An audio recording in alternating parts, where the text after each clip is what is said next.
Hirsch, and this is EdCast, a program created and produced by educators for everyone interested in education.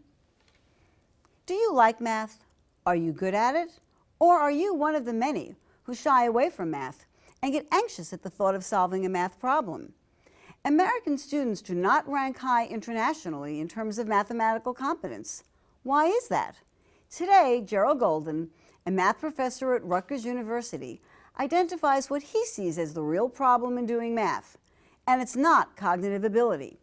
We'll speak with some students about their perceptions of math proficiency, and we'll examine what makes for good math education and math learners. Coming up next on EdCast.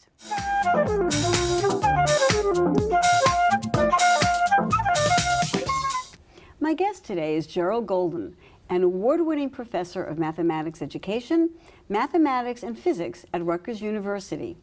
He is the author of over 200 publications in fields ranging from mathematical foundations of quantum theory to the psychology of mathematical learning and teaching. A leader of major national Science Foundation education projects, Professor Golden is an invited speaker at conferences throughout the world. He is also a co-author of 2 illustrated children's storybooks published in Scotland. Welcome to EdCast, and thank you so much for joining us today. Thank you. It's really a pleasure. We're going to talk a little about math and how people feel about math and learn about math. Okay. At a workshop that you were at Hostos that I happened to attend, you made a point about mathematical ability being more than a cognitive construct, and you said there's more that goes into learning math. Tell us what you think are some of the components that go into learning math. So a big component of learning math and what we call mathematical ability is not just the cognitions, the ability to understand abstract ideas, but also the feelings, the emotional feelings that people have toward mathematics, the motivation, the commitment, the sense of enjoyment, and the willingness to put up with a certain amount of frustration. Now you refer to that as affect. Yes. Tell us how you define affect. So the affective domain starts with emotion, starts with the emotional feelings people have. But these emotional feelings lead to attitudes and beliefs and ultimately values, because when we hold something to be important, we attach emotion to it. When we have strong beliefs, we attach emotions to them. So the affective domain refers to all of this, and it greatly influences how students are motivated and whether or not they engage with mathematics. As a mathematician, why were you interested, or why are you interested in studying the affective domain? That's a great question. I think as a mathematician and mathematical physicist, I did a lot of problem solving. And I noticed that I myself and my colleagues were not impassive problem solvers. We were emotional problem solvers. We would get stuck, we'd get frustrated, get angry with ourselves, with the problem. Sometimes we would feel great. Eureka, we understood something. There was a sense of elation. But very often the emotions were negative, positive. They would oscillate. And I think most people think this is kind of incidental. Mathematics is just a rational activity, right, and the emotions are something on the side. But as I began to explore problem-solving processes, I noticed that these emotions really mattered. They encoded information. Frustration was telling me something. Annoyance was telling me something. And a sense of pleasure, of curiosity being satisfied, was telling me something. And so having this emotional structure around mathematics was really important to being good at mathematics. So would you say that, that the affective domain has some very specific things that are unique to math? Yeah, there's some aspects. Things you describe, like what would some of those things be? Well, one of those things is that mathematics often involves solving problems. And solving problems means that the problem solver has a goal, something they want to reach, and they don't have an immediate way to get to it, because if they did, it wouldn't be a problem, it would just be something to do. So then this means that you're stuck, at least for a moment, sometimes for longer than a moment. And the emotion associated with being stuck is the emotion of frustration. Yes. So the question is, to start with, how does one handle frustration of this kind? So for many students, when they feel frustrated, it says something very negative to them. They feel, oh my goodness, I should know this and I don't. I don't want, I'm kind of ashamed that I don't know how to do it. If I were better at this, I would do it better. That's the typical response. Right. For other students, you feel frustrated, give them a problem, they don't say how to do it. The response is, wait, don't tell me. I want to work this out for myself. The frustration is actually enjoyable because that makes the problem interesting. That makes the problem worth working on. I want to stop for a moment because we have the opportunity to speak with some high school students who and we asked them about their attitudes about math. Yes. So let's take a minute and just see what they said. Sure.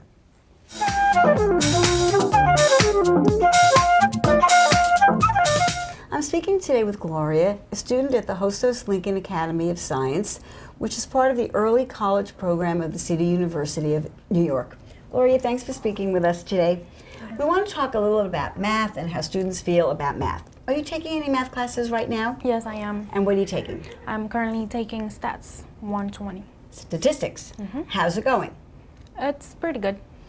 Have you taken any of what math courses have you taken before this one? Before this one, I've taken at the high school algebra, geometry, algebra 2, and trigonometry. Oh, so you've taken quite a lot of math. How do you feel about math? Well, I like it. I love math. You do? It's really interesting. So do you think you're good at it? I can say that. Okay. How did you become good at math? Well, I committed to the class. Studying, always paying attention, being responsible with all my work. Are you taking any math classes right now? Yeah, right now I'm taking statistics. You're taking statistics. How's it going? It's great so far. What other math courses have you taken before this? I've taken pre-calculus last semester. And how do you feel about math? I love math. That's like my favorite subject in the world. Do you think you're good at it? Okay, how do you think you became good at it? Well, I've never really been a history person or a science person. When it came to math, my teachers were always like, this is how you do it, here's your formula, and I just... So how do you feel about math?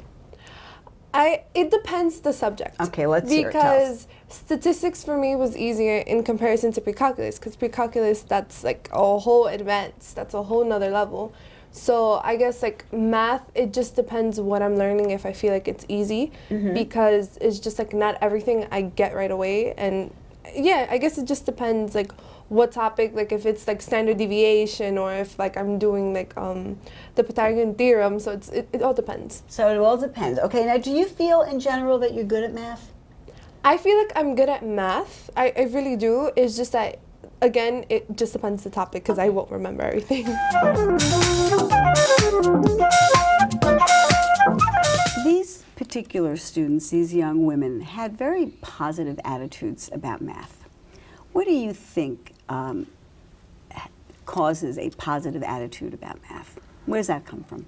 Well, probably the most important thing is an inspiring teacher. Okay. A teacher who cares about the students, who communicates that she or he cares about the students, who can convey a sense of the intrinsic interest and beauty and usefulness and power that understanding mathematics can give, and can have confidence in the student's ability to master that. And they all give credit to their teachers. At least they say that that makes a big difference for them. Now, what you're saying makes so much sense, all right? So, but when we think about what happens in our math classrooms, I don't know if these issues are really being addressed. What do you think are some of the obstacles to making affect more of a priority in math education? Well, I think the first obstacle is to understand that mathematics itself is a domain that involves affect and emotion. You know, when we talk about poetry or literature, people expect emotions to be part of it. That's true. You couldn't understand a poem, a piece of literature, a work of art, or even understand history if you didn't understand that emotions were part of it. But in mathematics, people have the idea emotions shouldn't play any part because something isn't- rational. Yeah, It's it's rational. It's numbers. not, something isn't true in mathematics because you feel good about it. It's true because you've reasoned it out. So they come at it with that conception. That's one obstacle. A second is the idea that mathematical ability is something innate. It's in the genes. Some people have it, some people don't. You have to be a genius to do mathematics. So there are some obstacles to start with in even addressing the connection between the typical student and mathematics as a topic. We always hear people say, I'm good at math or I'm not good at math. Yeah, They always yeah. have an image of themselves Yeah. in terms of math. Yeah, and that image goes way back. It often develops in elementary school. Let's go back to elementary school then. Yes. What happens to people's early experiences that you think affects them later on?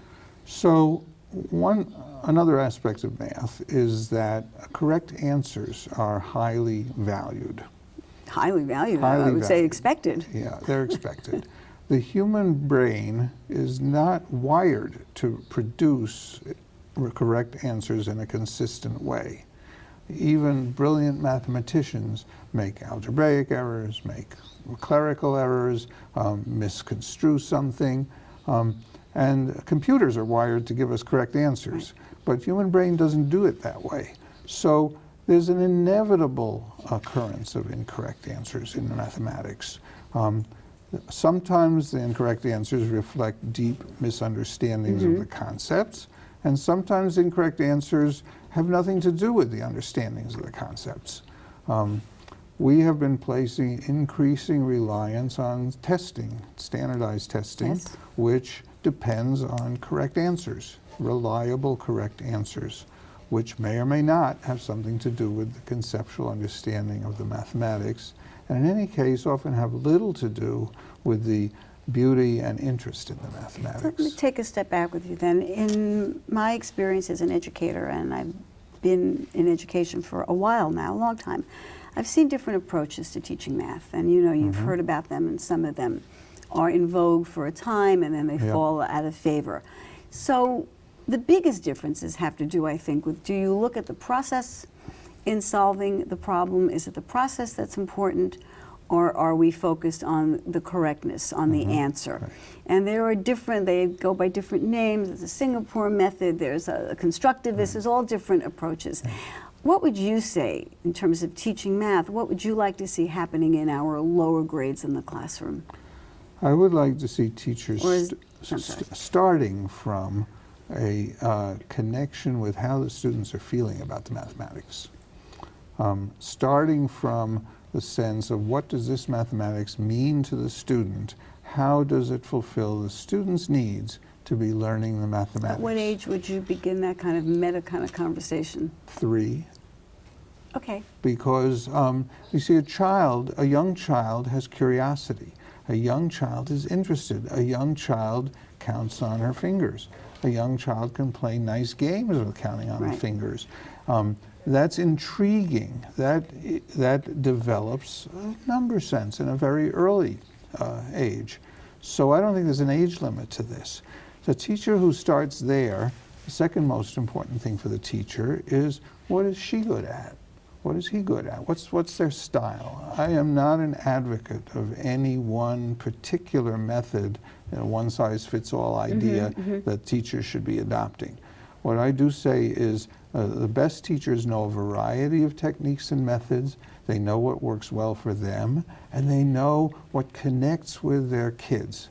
And when teachers, great teachers, do this almost without thinking, they do connect with their kids, and they know what they can do that connects with the kids, and that develops the feeling for the mathematics, the love of the subject, and the ability to be really good in mathematics. Now, are these the same things that would develop what you would say a powerful affect Yes. in math? So again, if you're looking at your child's classroom teacher in math, what are the things that you want to see happening that you feel will give children a better feeling about math and about how they are as math students? I would like to see the children's thinking valued, whether right or wrong, Whether or- right or wrong. When I teach kids or adults, I try to create an atmosphere in which every wrong answer to a problem leads to some insight. so that there's a reason for a wrong answer. It may be a misconception, but there's a reason for that misconception. When I'm preparing teachers, we do some problem solving, and when a teacher makes a mistake, they're often a bit embarrassed. You know, other teachers are there and so on. And I try to make the point that if the teacher made that mistake, they can be sure that a third of their kids are going to make the same mistake. They can be sure that a lot of adults make that mistake because it's probably a common mistake. Let's explore it. Thanks for doing that. You've made a mistake here that helps us understand something really important that is so much more valuable than if you had just shot out the correct answer and we went on. That idea, So that idea that every blind alley, every error is something to be learned from is an atmosphere that can be created in a school classroom too. You may think this is far afield, but even in the fields of writing, when we look at student error, we really try to think about what caused that error. Why is the student making a mistake in usage, or why did this error occur? That there are explanations often for how people think, and it really is very insightful to help you understand the process. You know, as a nation, we don't rank very high internationally in math. At least our students are not at the very top. And about in the middle. In the middle, okay. And we've been in the middle for some time. So when I'm sure we'd like to be on top, but there's also a tremendous amount of math anxiety in this country. Yes. What do you think attributes to math anxiety? Why do you think there's so much math anxiety? Well, math anxiety comes about for a number of reasons. When adults are asked about math, especially those with math anxiety, they often refer to a school experience. And the school experience is usually one very negative, sometimes humiliating, a sense of I was wrong and I was in front of the whole class, or the teacher made me feel that I wasn't any good at this, and after that I didn't want to do any more of it. They came to think of themselves as poor in mathematics, and that's a defense against pain. That's this emotional analysis of it. When we come to certain beliefs, we want to hold on to those beliefs. And we hold on to them because it's uncomfortable to let them go. And if that student were to let go of the idea that she wasn't good in mathematics, then she would have to face the fact that she was not doing well on her tests, and maybe that's her fault, and maybe so there's a lot of pain associated. I want to go back to our students and hear from them again about how they deal with math. Sure. You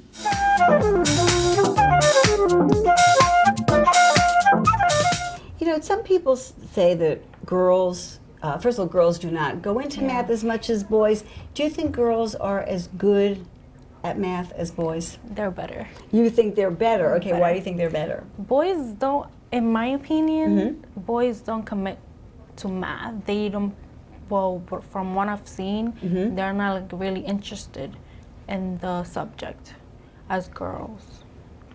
I feel like we're more competitive than boys. Interesting. Do you think girls are as good as boys when it comes to math? Yeah, every time in class they're always participating. It's like the same level. Why do you think people feel that boys are better? They always say that boys are better in math. I think that there's always a difference with how people are treated. There's always a double standard, like, oh, you can't do this, you can do this, but... Now, do you think girls are as good in math as boys?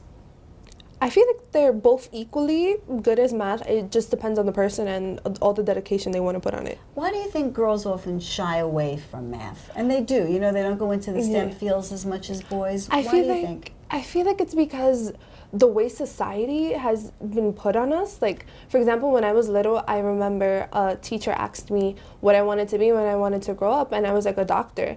And automatically she was just like, I feel like you should just be a teacher because that's more for girls. And I was in elementary school. It was in elementary school, but it's just like, I feel like the way society is like, oh, the boys have to do the harder stuff, and then girls, they're delicate, they're fragile. And it's just like, I'm more than just a delicate, fragile person.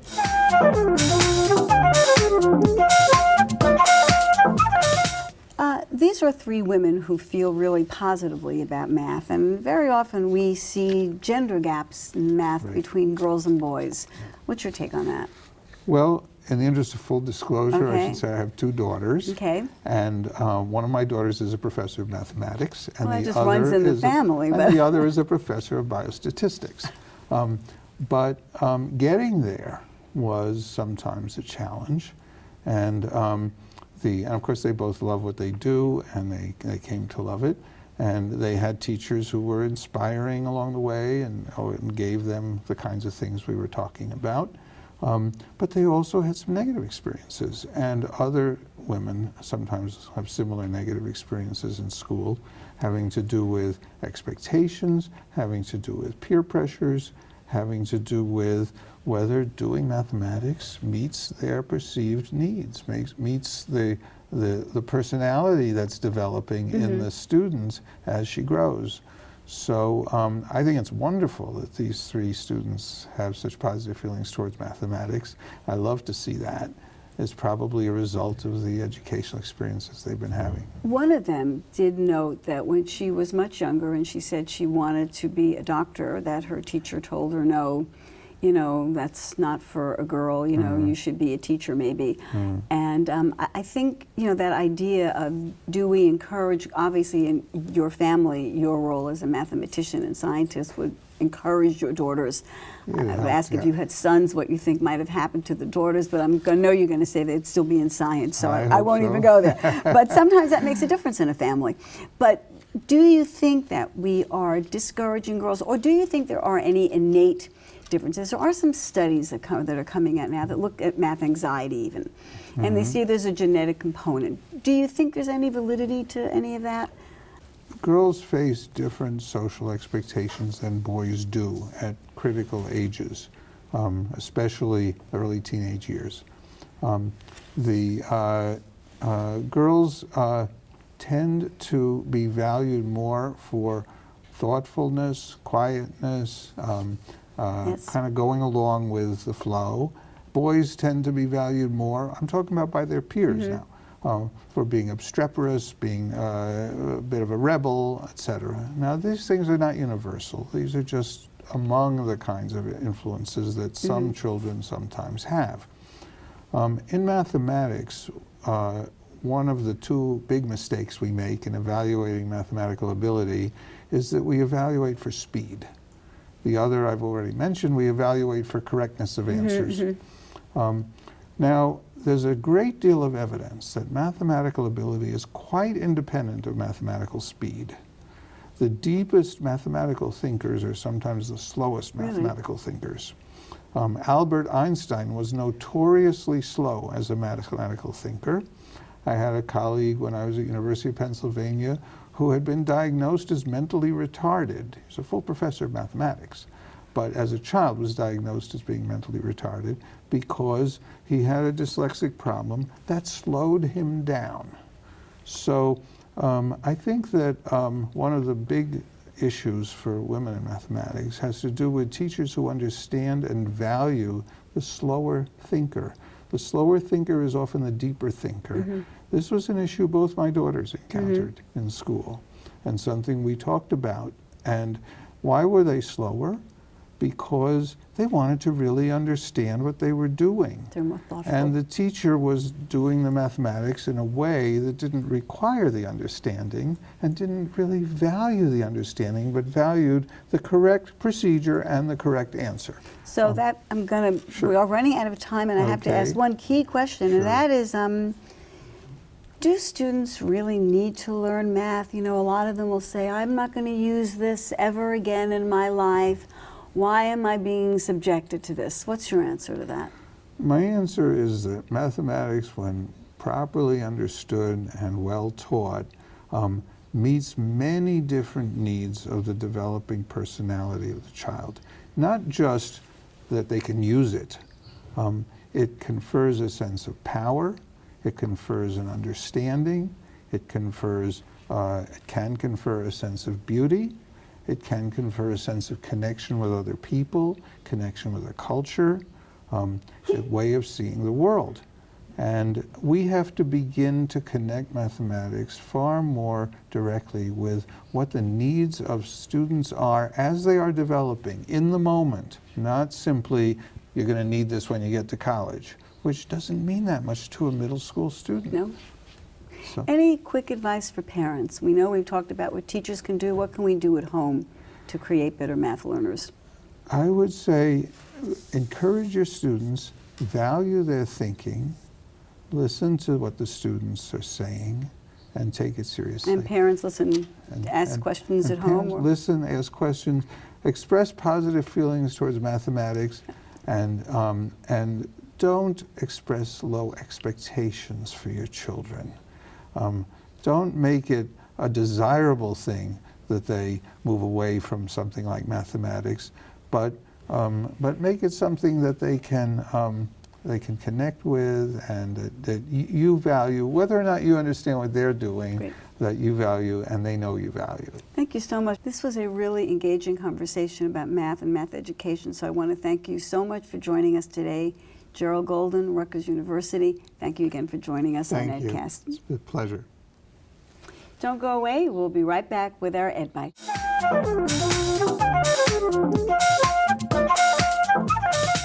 Welcome back to this edition of Ed Bites. It's not easy keeping the attention of a class. Teachers often feel they must be entertaining to be effective. Now an ACCD Smart Brief Express video explains why being a teacher is like being a comedian. According to the video, successful stand-ups are responsive to their audiences and can quickly react if they feel that connection slipping. Likewise, good teachers know their students and draw on those relationships to improvise and adapt their teaching to the moment. Inside Higher Ed reports that almost 1/5 of students turn down their first pick for college because of costs. The cost of attendance was cited nearly twice as often as the campus environment to explain why students walked away from their top college choice.